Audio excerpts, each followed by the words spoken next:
What's going on today, guys? Welcome back to the channel. On today's episode of Breakdowns with Brian, we're going to be going over my 2016 F-150 again. We're going to be doing a quick video on why my brakes and my rotors have failed after about, I'll say 30 to 40,000 miles. Once I get the tire off, we'll go ahead and go over everything. All right, guys, now that we have everything off, we've got the rotor here, we've got the brakes, and then we actually have the culprit of what happened. As you can see, this one here goes up and down, slides in and out, really easy. This one here doesn't move at all. Even the little rubber piece on here doesn't move.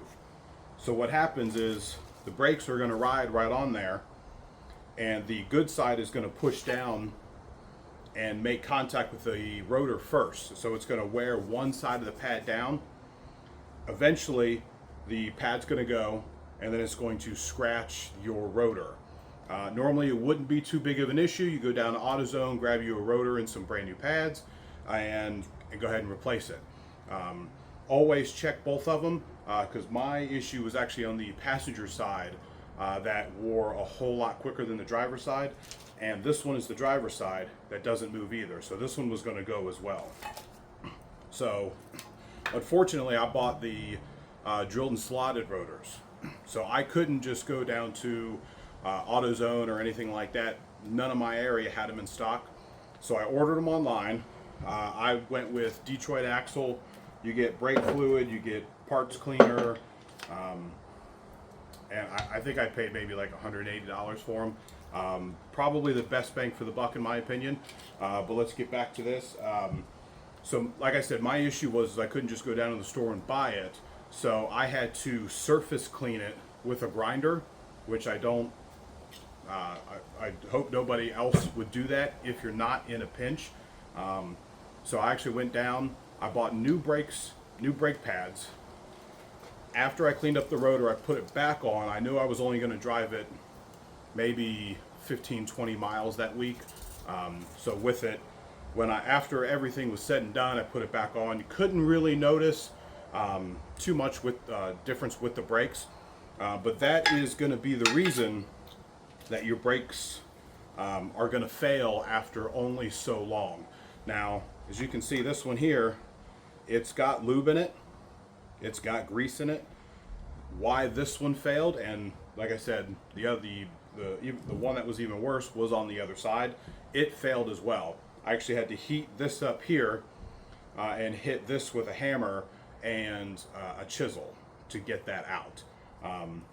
You go on, I bought all of this extra stuff here off of Rock Auto. So you'll get these. I think I paid maybe $40 a piece for these.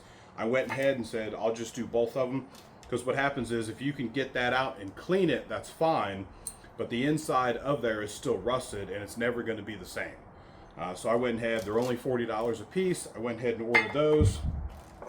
You can also order the pins. You can order the bushings.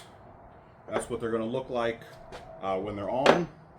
And the pack themselves, when you do buy them, they're going to come with 2 pins, and they're going to come with the bolts for the rotor or for the holder as well.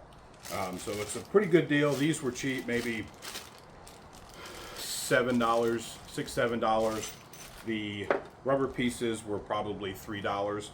So in total, I'm probably only out $250. So I'm definitely going to make sure that these get a little extra grease. What I used last time was the Permatex, and it's the synthetic brake lubricant. They also came with lubricant, so I might go ahead and just use this instead of using that. But with that said, that was my issue, is these two here. If you like the video, hit that like and subscribe. If you guys want to see any more content on the truck, go ahead and hit the channel. Until next time, guys. What's going on today, guys? Welcome back to the channel. On today's episode of Breakdowns with Brian, we're going to be going over my 2016 F-150 again. We're going to be doing a quick video on why my brakes and my rotors have failed after about, I'll say 30 to 40,000 miles. Once I get the tire off, we'll go ahead and go over everything.